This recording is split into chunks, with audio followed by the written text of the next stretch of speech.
What would you do if your own family erased you, on purpose? If you showed up to your brother's big day, only to be told by security, you're not on the list, that's exactly what happened to Rear Admiral Sophia Hayes. But what they didn't know, what they couldn't have imagined, was that the sister they thought worked a desk job had just saved an elite Navy SEAL team from a deadly ambush. Her story isn't just about rank or revenge. It's about silence, respect, and the kind of recognition no medal can give. And it begins at the gates of the U.S. Naval Academy. Sophia stood calmly, her ID in hand, as the young petty officer behind the tablet scanned through the list. He frowned. "I'm sorry, ma'am," he said politely, "you're not listed under Lieutenant Hayes." She blinked, waiting. Maybe it was a mistake. Maybe someone just forgot to hit save. The officer turned the screen slightly to show her, David Hayes. Margaret Hayes. Jessica Hayes, that was it, no Sophia, no sister, just absence, quiet, deliberate, and brutal, and right on cue, the black SUV pulled up, engine humming. Her younger brother, Ethan Hayes, stepped out in full dress whites, the kind that made cameras flash and strangers salute. He looked like a movie poster come to life, jawline sharp, medals polished, ego inflated. He glanced over, spotted her by the gate, and grinned like he was watching a sitcom. Then he leaned into his wife and said, loud enough for the entire check-in staff to hear, probably just a paperwork mix-up. She should have married a real officer. Sophia didn't flinch. Not outwardly. But inside? Something cracked, quiet and irreversible. Her mother adjusted her pearl brooch, suddenly fascinated by its shine. Her father didn't look at Ethan, didn't correct him. Instead, he frowned at Sophia, as if her presence was the real embarrassment. They walked right past her. Nobody vouched for her. Nobody paused, she stood there like luggage left behind on a curb. Unclaimed. Forgotten, the petty officer cleared his throat again. "Ma'am, I'm going to have to ask you to step aside." She nodded once and stepped back, not because she was weak, but because something inside had crystallized. Cold. Clear. Final, let them believe the lies. The truth was coming. And it was wearing 2 silver stars. In her family's mind, Sophia worked in some beige cubicle. She imagined them picturing her at a desk, fighting with jammed printers and formatting spreadsheets, drinking lukewarm coffee in a windowless office. What they didn't see, because they were never allowed to, was the real workspace. It was known as the tank. A command center deep beneath the Pentagon. No windows, no natural light. One wall was an entire digital battlefield, real-time satellite images, drone feeds. Infrared signatures glowing red-hot with danger. That was where Sophia had spent the previous night. 12 hostages were trapped aboard a hijacked oil tanker in the Red Sea. A SEAL team, just minutes from boarding, awaited her call. She watched the screen like a surgeon watches a monitor, every breath measured. Viper 1, she said calmly into her headset, hold. Secondary movement detected, 6 heat signatures approaching from the stern. Unmarked vessel. Possible ambush. Abort breach. That call? It saved their lives, and one of the SEALs on that mission? His personnel file listed Ethan Hayes, Sophia's brother, as his former commanding officer. The irony was almost poetic. While Ethan was getting fitted for his ceremonial sword and composing speeches in front of a mirror, Sophia was saving his legacy, and he didn't even know it. That same night, her phone had buzzed with a text, "Ethan, hope you're enjoying DC, sis. Try not to overheat those spreadsheets." Winking face. He had no idea. None of them did. Because she had never told them. Not because she was ashamed, but because the mission came first. Always. That was the burden of national security. The work was invisible on purpose, and she had made peace with that, until the gate, until that moment when her silence felt less like strength and more like a shadow. A complete erasure. 2 days later. She sat in a quiet office overlooking the Potomac River. The air smelled like roasted coffee and polished wood. General Thomas Miller, 4 stars on each shoulder, a reputation carved from decades of covert operations, poured her a cup. No ceremony, just respect. You saved 12 American lives last night, he said, locking eyes with her. The president knows.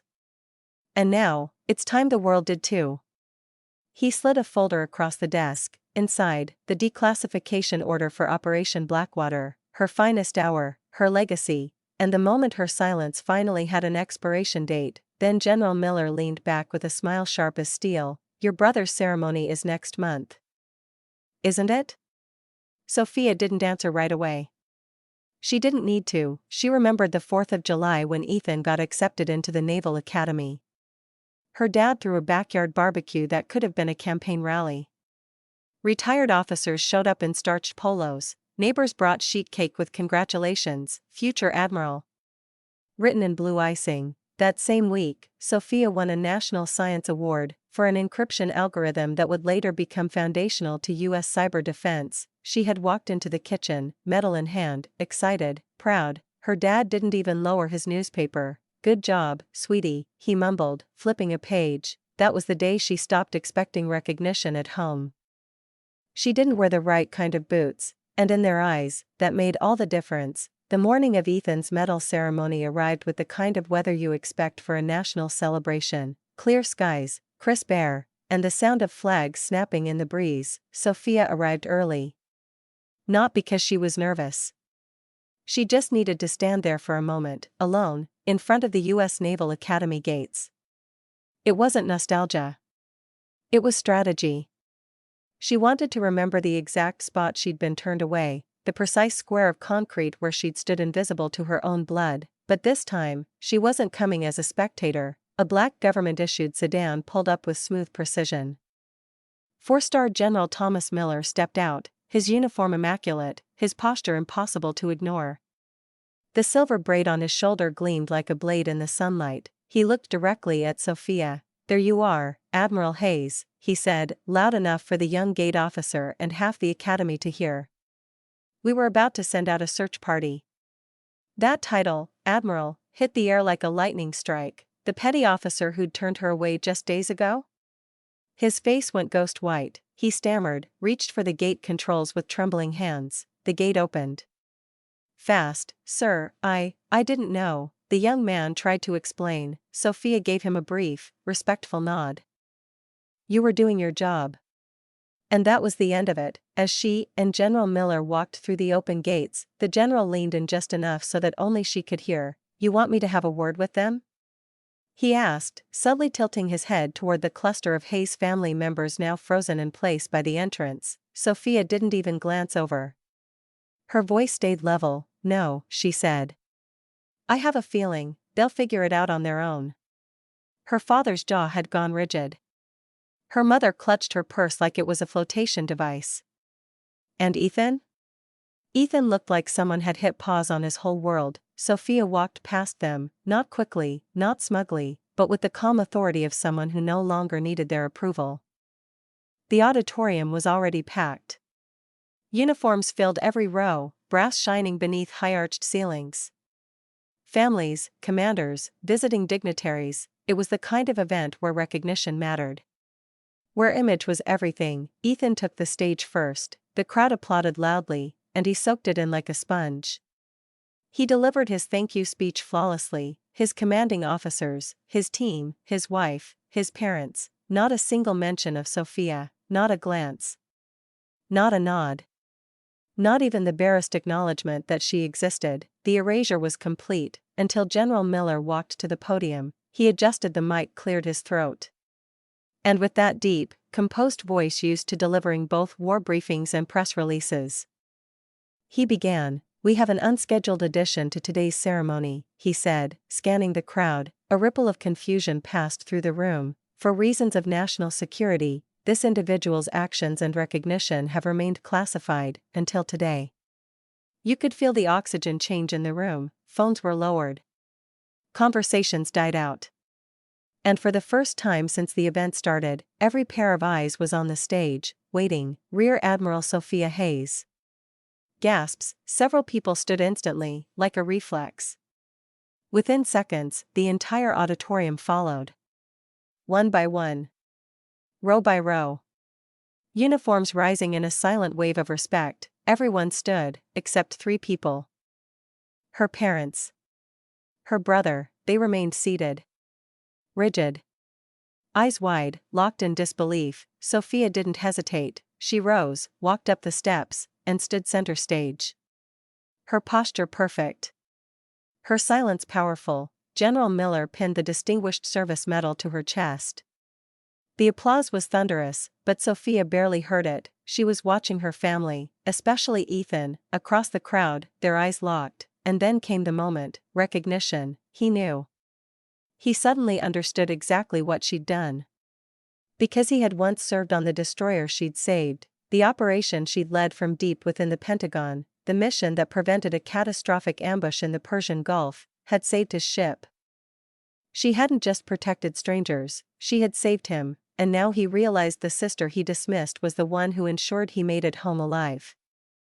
After the ceremony, Sophia didn't seek him out. She didn't need to. She left the stage with grace, spoke to a few officers, and then quietly slipped away, but that moment had already changed something.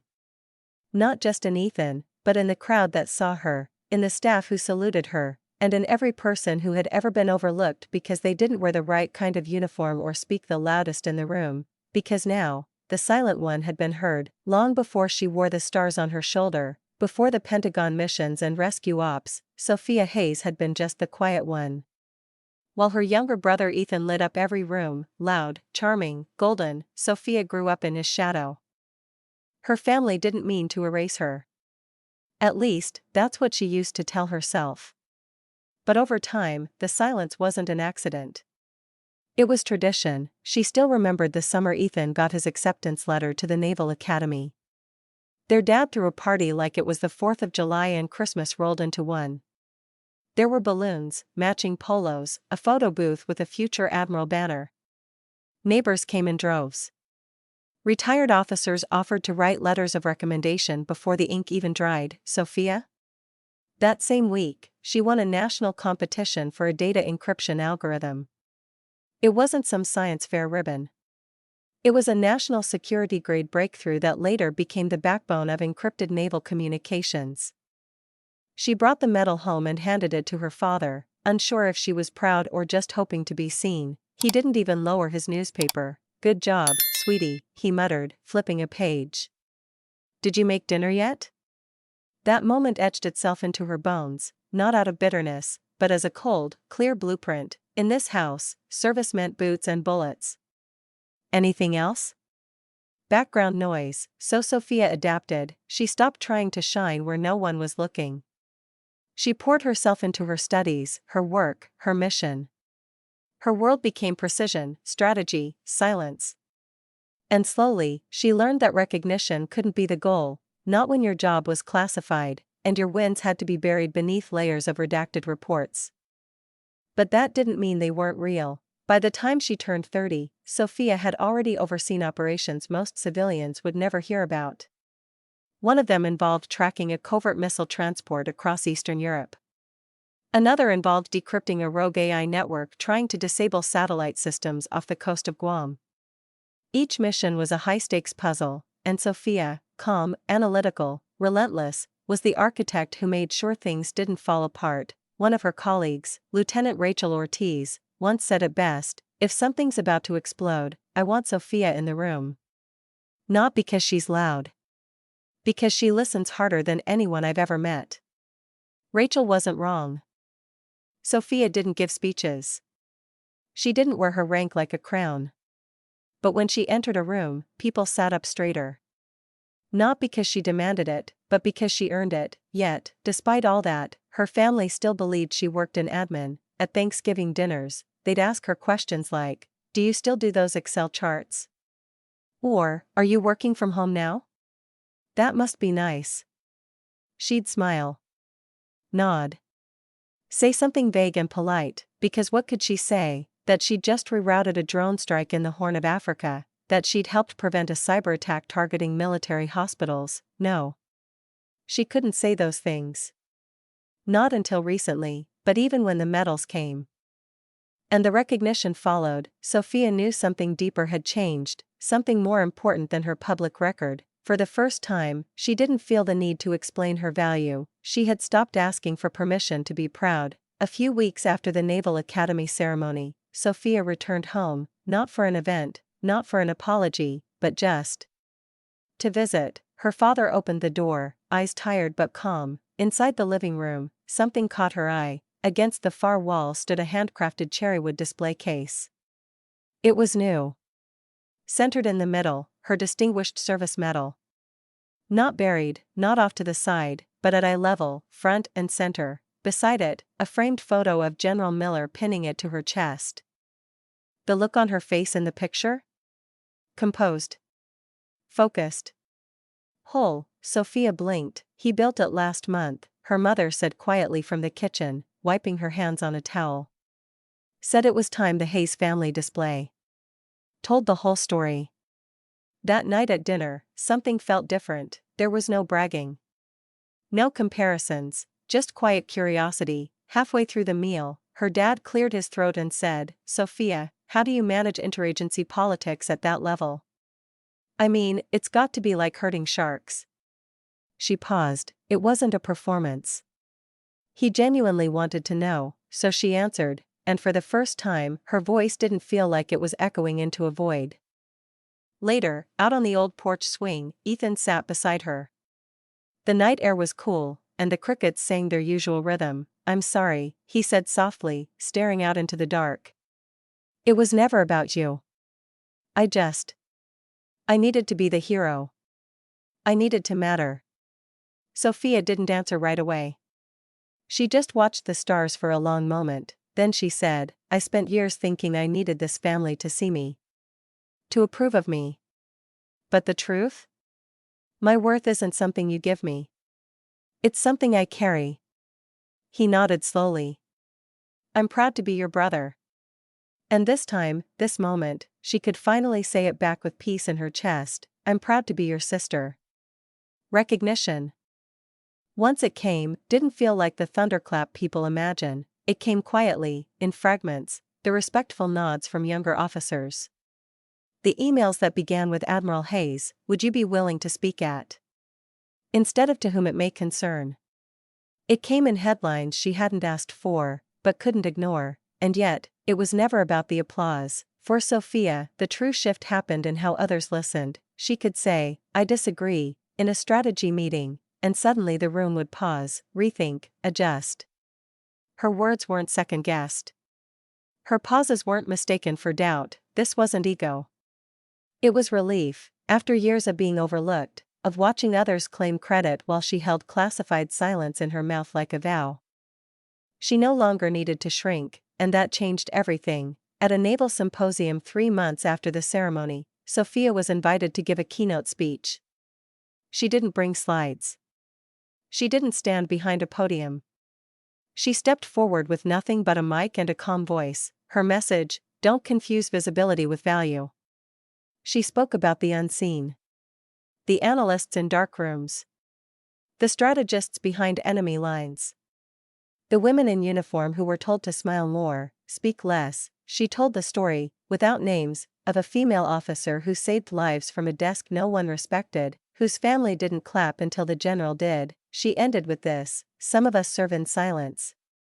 Not because we're weak, but because the mission is louder than our pride. But make no mistake, we are here. And we remember. Afterward, the line to speak with her wrapped around the building. Young officers, men and women, wanted more than an autograph. They wanted to say, "Thank you. You said what I couldn't." 1 week later, Sophia received a letter. It was handwritten, folded twice, and slipped between the pages of a Defense Department report. No return address. Just a seal. Inside, it read, "Admiral Hayes, you don't know me. But I was one of the SEALs aboard that ship you saved. I had a daughter due 2 weeks later, because of your voice in that command room. I held her. Thank you." Sophia didn't cry. But she did sit down, suddenly heavy with the realization that the work she had done in silence had made echoes far beyond anything her family could understand. It wasn't about proving herself anymore, it was about purpose, and yet, her family still struggled to catch up. At a small dinner celebrating Ethan's promotion to commander, their father gave a toast. It was heartfelt, warm, and full of pride for both his children. But when he said, "I never imagined I'd raise 2 officers," it landed oddly. Sophia's fork paused midair. 2 officers, she'd been one for over a decade. It wasn't malice. It was habit, the kind that takes years to unlearn. But this time, instead of shrinking or brushing it off, she responded with quiet clarity. "I didn't imagine it either," she said with a slight smile. "And now one of us has to manage the other's PR fallout." The table laughed, and Ethan lifted his glass in mock surrender. Guilty. That moment, light-hearted but real, was progress. Later that evening, Sophia stood in her childhood backyard. The same one where she'd watched Ethan's celebrations from the edges. The grill was off. The lights had dimmed. But the swing set was still there, older, rusted at the joints, but intact. She walked over and sat down, listening to the late summer breeze rustling through the trees. It hit her then, the real victory wasn't the medal or the title. It was the peace, the kind of peace that comes when you stop begging to be seen by people who weren't looking, when you realize your worth doesn't increase when someone else finally acknowledges it. It just becomes easier to carry. Sophia had never needed to be the loudest voice in the room, she had always been the one who made the room safer, and finally, the world had caught up. "I'll wait for your signal before continuing with the final part." 6 months after the medal ceremony, Sophia returned home again, not for work. Not for an event. Just to visit. There was no formal announcement. No parade. Just her parents, her brother, and the quiet rhythm of family trying to relearn how to talk to each other. The handcrafted cherrywood display case still stood in the living room, immaculate, centered, and dignified. Inside, her Distinguished Service Medal still held its rightful place, side by side with her grandfather's folded flag and Ethan's commendation. But now, something had changed. The room no longer leaned toward one name, one legacy, one child. It breathed with balance. Over dinner, conversation flowed. Her mother asked about a cybersecurity panel Sophia had been invited to lead at Quantico. Her dad, still stubborn in his ways, finally admitted he'd read a Defense Journal article that quoted her twice. Even Ethan, now recently promoted, didn't dominate the conversation. Instead, he listened, and when Sophia described the complexities of coordinating 4 different intelligence agencies during a NATO exercise, her father didn't interrupt or shift focus. He nodded. Asked a follow-up question. It was subtle, but real. Respect had finally arrived, not as applause, but as presence. Later that night, Sophia stepped out onto the porch where Ethan joined her, just like he had all those months ago. No uniforms. No medals. Just 2 siblings watching the stars. "Remember when I told you I needed to be the hero?" he said, his voice quieter than usual. She nodded. "I was wrong," he continued. "I didn't need to be the hero. I just didn't want to feel replaceable." Sophia turned to him, not with judgment, but with understanding. "You were never replaceable, Ethan," she said. "You just weren't the only one who mattered." He exhaled slowly, like something long-held had finally left his chest. "Do you regret not telling us earlier? About everything?" She thought for a moment. "No," she said. "Because if I'd needed you to know in order to feel whole, I wouldn't have really been." They sat in silence. But this time, it wasn't cold or bitter, it was shared, liberating. Sophia's story isn't rare, not in the way you might think. Across the world, there are thousands of people serving, building, creating, rescuing, and doing it in silence. No cameras. No parades. Just impact. There's the mother of 2 who works overnight shifts as a trauma nurse, holding hands in the moments no one else wants to witness. There's the quiet middle school teacher who buys snacks for her students out of her own pocket and stays late to tutor the ones others gave up on. There's the janitor who learns every kid's name, and the engineer who catches a critical error no one else saw, and the father who goes to work every day without complaint just to give his kids a better shot than he had. These people? They're not always on the list, they're not always the ones handed the mic, but their stories shape the world more than we'll ever know. Sophia didn't need her family to understand everything.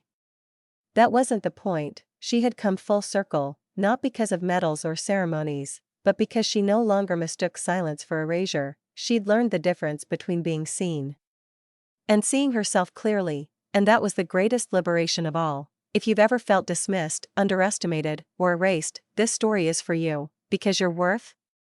It's not something others give you, it's something you carry, and you don't need to be loud to be powerful. If this story spoke to something in you, drop a key in the comments, let us know. Have you ever had to unlock your own worth? Don't forget to like, subscribe, and hit the bell for more true stories about silent heroes who finally got heard. You're not alone, your story matters, and here we see you.